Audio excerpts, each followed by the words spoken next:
भगवान शिव हिंदू धर्म के सबसे प्राचीन और महान देवताओं में से एक हैं। उन्हें महादेव कहा जाता है, जिसका अर्थ है देवताओं के भी देव। शिव त्रिदेवों में संहारक हैं, लेकिन उनका संहार नकारात्मक विनाश नहीं, बल्कि सृष्टि के संतुलन और नए निर्माण की प्रक्रिया है। जहां ब्रह्मा सृष्टि करते हैं और विष्णु पालन करते हैं, वहीं शिव परिवर्तन और मोक्ष का मार्ग दिखाते हैं। इसी कारण उन्हें कल्याणकारी और करुणामय देव माना जाता है। भगवान शिव को अनेक नामों से जाना जाता है, जैसे शंकर, भोलेनाथ, महेश, रुद्र, नीलकंठ, आदियोगी, पशुपतिनाथ और विश्वनाथ। प्रत्येक नाम उनके किसी विशेष गुण या लीला को दर्शाता है। भोलेनाथ इसलिए कहलाते हैं क्योंकि वे अपने भक्तों की सच्ची भक्ति से शीघ्र प्रसन्न हो जाते हैं। आदियोगी इसलिए क्योंकि उन्होंने योग और ध्यान का ज्ञान मानवता को दिया। पशुपतिनाथ इसलिए क्योंकि वे समस्त जीवों के स्वामी हैं। भगवान शिव का स्वरूप अत्यंत सरल लेकिन गहन अर्थ से भरा हुआ है। वे कैलाश पर्वत पर वास करते हैं, जो वैराग्य और तपस्या का प्रतीक है।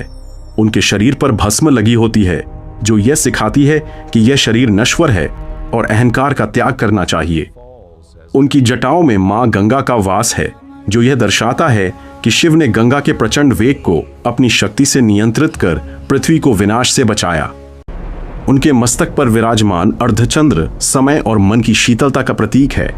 गले में वासुकी नाग यह दर्शाता है कि भगवान शिव मृत्यु, भय और विष पर भी नियंत्रण रखते हैं। समुद्र मंथन के समय जब हलाहल विष निकला और संपूर्ण सृष्टि संकट में आ गई, तब भगवान शिव ने उस विष को पीकर अपने कंठ में धारण किया। इस कारण उनका कंठ नीला हो गया और वे नीलकंठ कहलाए। भगवान शिव की तीसरी आंख ज्ञान और चेतना का प्रतीक है। जब यह नेत्र खुलता है, तब अज्ञान, अहंकार और अधर्म का नाश होता है। डमरू सृष्टि की आदि ध्वनि का प्रतीक है, जिससे नाद ब्रह्म का जन्म हुआ। त्रिशूल 3 गुणों सत्व, रजस और तमस के साथ साथ भूत, वर्तमान और भविष्य पर नियंत्रण का संकेत देता है। भगवान शिव को आदियोगी माना जाता है। उन्होंने सप्त ऋषियों को योग का ज्ञान दिया, जिससे योग विद्या का प्रसार हुआ।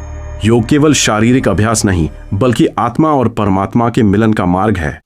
शिव ध्यान, संयम और आत्मज्ञान के सर्वोच्च प्रतीक हैं।